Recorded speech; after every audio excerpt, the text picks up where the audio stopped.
सीतापुर नाम के एक गांव में लोग बहुत हंसी खुशी रहा करते थे। उस गांव में एक बहुत गरीब परिवार रहता था। उस परिवार में मोहन, उसकी बीवी लता और उनका 8 साल का बेटा चीकू रहते थे। मोहन को पीने की बहुत बुरी आदत थी। वो सुबह शाम बस शराब पीता और जुआ खेलता रहता था। मोहन की एक छोटी सी किराने की दुकान थी। मोहन कभी भी उस दुकान को ठीक तरीके से नहीं चलाता था और जितना भी थोड़ा बहुत उस दुकान से कमाता था वो सारी कमाई शराब पीने और जुआ खेलने में उड़ा देता था।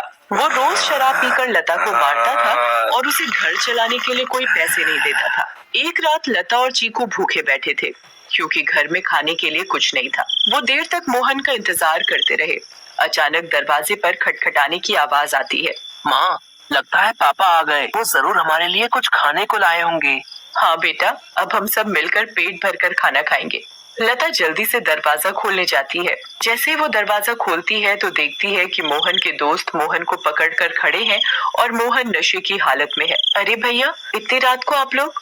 अरे भाभी जी, क्या बताएं, आज तो मोहन ने हद ही कर दी। इतनी शराब पी रखी थी कि इसे इतना भी होश नहीं था कि ये कहाँ पड़ा है। हम इसे चौराहे पर से उठा कर लाए हैं। अगर कोई गाड़ी वाला कुचल जाता तो बताओ, आप लोगों की तो जिंदगी खराब हो जाती। हाँ भाभी जी, बस आप लोगों का सोचकर हम इसे यहाँ ले आए, वरना तो इसका सबके साथ ऐसा व्यवहार है कि कोई इसकी मदद ना करे। मोहन के दोस्त मोहन को कमरे में ले जाकर लिटा देते हैं और वहाँ से चले जाते हैं। बेटा चीकू, आज हमें फिर से भूखा ही सोना पड़ेगा। मैं तेरे पापा के भरोसे तुझे और भूखा नहीं रख सकती। अब मुझे ही कुछ काम करना पड़ेगा। तू बस आज थोड़ी सी भूख बर्दाश्त कर ले। ठीक है माँ। चीकू और लता दूसरे कमरे में सोने चले जाते हैं। तभी मोहन नींद में बड़बड़ाने लगता है।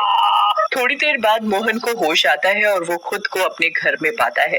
अरे ओ लता, कहाँ मर गई? मुझे बहुत तेज भूख लगी है। चल जल्दी से मेरे लिए खाना लेकर आ। लता बहुत गहरी नींद में सोई हुई होती है और उसे मोहन की आवाज सुनाई नहीं देती।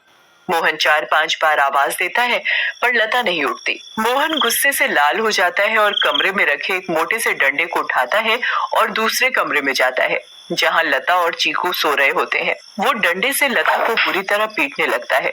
लता अचानक नींद से उठ खड़ी होती है। बचाओ बचाओ, मुझे मत मारो। मैंने क्या किया? मेरी क्या गलती है जो आप मुझे ऐसे बुरी तरह मार रहे हो?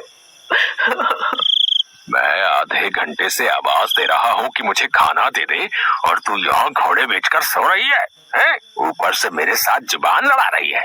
मोहन लता को बहुत मारता है।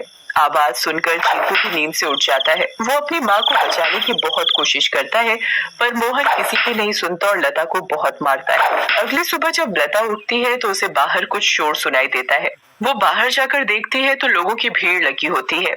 लता पास जाती है और पूछती है, क्या हुआ रजनी भाभी? अरे तुम्हें नहीं पता क्या? क्या नहीं पता, बताओ क्या हुआ? यही कि चंपा के पति को कल रात एक चुड़ैल उठाकर ले गई। क्या? ये कैसी बातें कर रही हो भाभी आप? चुड़ैल वुड़ैल कुछ नहीं होता। आप भी किसी की बातों पर यकीन कर रहे हो। यकीन कैसे ना हो बहन, मैंने खुद अपनी आंखों से उस भयानक चुड़ैल को देखा है। उसके लंबे बाल, लंबे लंबे नाखून और दांत, उसकी लाल आंखें और डरावना चेहरा मैं कभी नहीं भूल सकती। जब मैं आधी रात को पानी पीने के लिए उठी तो थोड़ी ठंडक लेने के लिए खिड़की पर खड़ी हो गई थी और तभी मैंने देखा कि एक चुड़ैल चंपा के पति को हवा में उड़ा कर ले जा रही है। ऐसी बात है तो हमें संभल कर रहना होगा और शाम होते ही अपने घर के खिड़की दरवाजे बंद करने होंगे। बिल्कुल सही कहा लता भाभी आपने। सब अपने घर चले जाते हैं। लता भी काम ढूंढने निकल पड़ती है। वो घर घर जाकर काम मांगती है पर उसे कहीं काम नहीं मिलता। अंधेरा होने लगता है और आखिर में उसे सरपंच मिलता है। क्या हुआ लता? बड़ी परेशान दिख रही है। बस क्या बताऊं सरपंच जी, चीकू के पापा का तो सभी को पता है कि वो ठीक से कमाते तो है नहीं और जो कमाते हैं उसे दारू में उड़ा देते हैं। इसीलिए मैं ही काम ढूंढ रही हूँ ताकि अपने और अपने बच्चे का पेट भर सकूं। ऐसी बात है तो मेरे पास एक काम है। मेरी माँ बहुत बड़ी हो गई है और बिल्कुल चल फिर नहीं सकती। मैं उनकी देखभाल के लिए किसी को देख रहा था, पर अगर तुम चाहो तो तुम ये काम कर सकती हो। मैं तुम्हें महीने के 2000 रुपए दूंगा। आपका बहुत बहुत धन्यवाद। बस एक दिक्कत है कि तुम्हें देर रात तक रुकना होगा, जब तक कि वो सो नहीं जाती। मुझे मंजूर है सरपंच जी। ये लो फिर 500 रुपए और कल से आ जाना। लता खुशी खुशी घर जाती है और ये बात चीकू को बताती है। दोनों बहुत खुश हो जाते हैं। तभी वहाँ मोहन आ जाता है। क्या बात है? किस बात की इतनी खुशी मनाई जा रही है? मुझे उनकी बड़ी माँ का ध्यान रखना होगा, जिसके बदले वो मुझे पूरे 2000 रुपए देंगे। तो कहीं भी जाकर मर, मुझे कोई फर्क नहीं पड़ता, बस मुझे दारू पीने के लिए पैसे मिलने चाहिए। तभी मोहन को लता के हाथ में कुछ पैसे दिखते हैं। मोहन वो पैसे लता से छीन लेता है। लता बहुत रोती है और अपने पैसे मांगती है, पर मोहन उसकी एक नहीं सुनता और दारू पीने चला जाता है।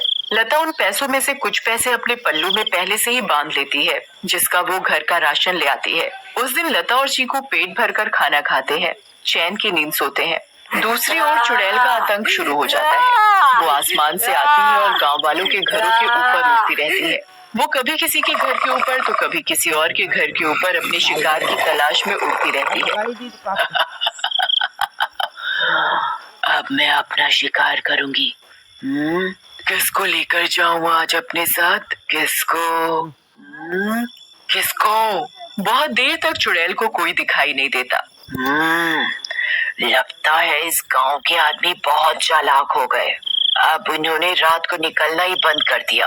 अगर ऐसा रहा तो मैं अपना शिकार कैसे करूंगी? किसको लेकर जाऊं अपने साथ? किसको लेकर जाऊंगी अपने साथ? तभी भोला रात को घर के बाहर आता है और रस्सी पर सूख रहे कपड़े उतार कर इकट्ठे करने लगता है।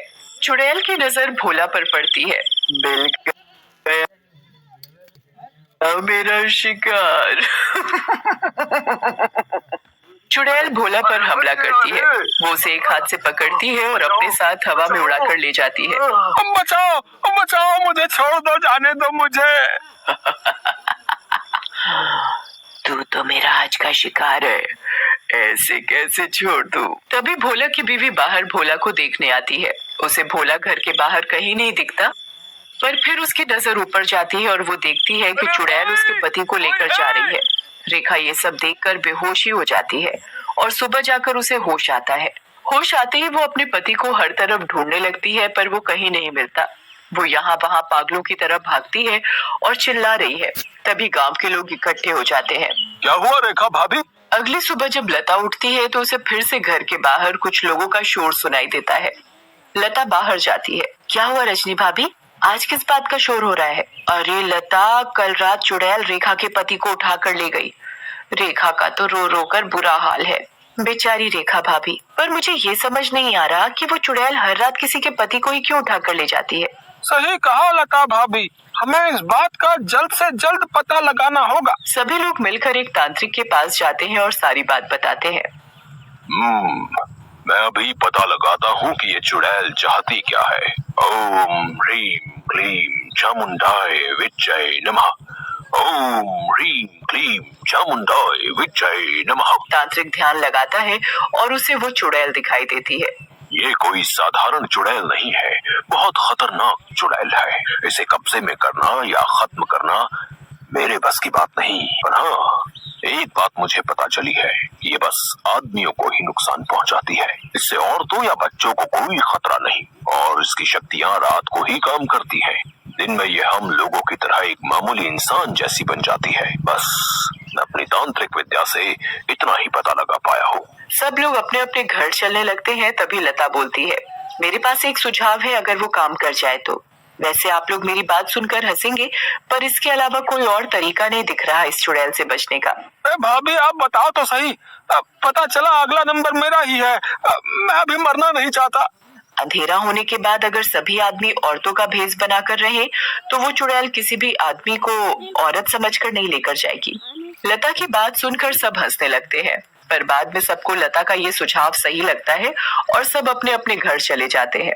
लता भी अपने घर चली जाती है। वो मैं कह रही थी कि गांव में चुड़ैल का आतंक बहुत बढ़ रहा है। वो हर रात एक आदमी को ले जाती है। तो गांव वालों ने तय किया कि सब आदमी अंधेरा होते ही औरतों के कपड़े पहन लेंगे ताकि वो चुड़ैल उन्हें औरत समझकर छोड़ दे। तेरा दिमाग तो ठिकाने है या पागल हो गई है? कोई बेवकूफ ही होगा जो ऐसा करेगा। मोहन लता की एक नहीं सुनता और चला जाता है। लता भी सरपंच के घर उनकी माँ की देखभाल के लिए चली जाती है। लता का पूरा दिन बहुत अच्छे से निकलता है। फिर रात हो जाती है और लता अपने घर के लिए निकल पड़ती है। दूसरी ओर गांव के सभी आदमी अंधेरा होते ही औरतों का भेष बना लेते हैं। लता जब अपने घर वापस जा रही होती है तो उसे आसमान से चुड़ैल आती दिखती है। लता बहुत डर जाती है और पेड़ के पीछे छुप जाती है। तभी वहां से मोहन गुजर रहा होता है। हे भगवान, अब मैं क्या करूं? अब तो ये चुड़ैल इनको ले जाएगी। मैं इनको कैसे बचाऊं? मिल गया मुझे मेरा शिकार। चुड़ैल उड़कर मोहन को पकड़ लेती है। बचाओ बचाओ, कोई मुझे इस चुड़ैल से बचाओ। चुड़ैल मोहन को लेकर हवा में उड़ने लगती है। तभी लता दौड़कर आती है और चुड़ैल का पैर पकड़ लेती है। चुड़ैल लता को देखकर वापस जमीन पर उतर जाती है। ए पागल औरत, छोड़ मेरा पैर और ले जाने दे मुझे इस आदमी को। ये मेरा शिकार है। नहीं, मैं तुझे नहीं छोड़ूंगी। मैं तुझे अपने पति को नहीं ले जाने दूंगी, चाहे इसके बदले मुझे अपनी जान ही क्यों न देनी पड़े। चुड़ैल बहुत कोशिश करती है पर लता उस चुड़ैल के पैर को नहीं छोड़ती। छोड़ मेरा पैर, मेरी पायल टूट जाएगी। दूर रह मेरी पायल से। मेरी पायल मेरी जान है। इस चुड़ैल को आखिर इतना क्यों प्यार है इस मामूली सी पायल से? और ये ऐसे क्यों बोल रही है? कहीं इस पायल में ही तो इसकी जान नहीं? मुझे इस पायल को तोड़ देना चाहिए। लता उस पायल को तोड़ देती है। चुड़ैल आग में जलने लगती है। ये तूने क्या किया? मेरी पायल में ही मेरी जान थी और तूने वही तोड़ दी। चुड़ैल उस आग में खत्म हो जाती है। मुझे माफ कर दो लता, मैंने हमेशा तुम्हें मारा पीटा और आज तुमने ही मेरी जान बचाई। उस दिन के बाद से मोहन बदल जाता है। वो अच्छे से काम करता है और अपने परिवार का ध्यान रखता है और कभी शराब नहीं पीता। गांव वालों को भी उस चुड़ैल से हमेशा के लिए छुटकारा मिल जाता है और सब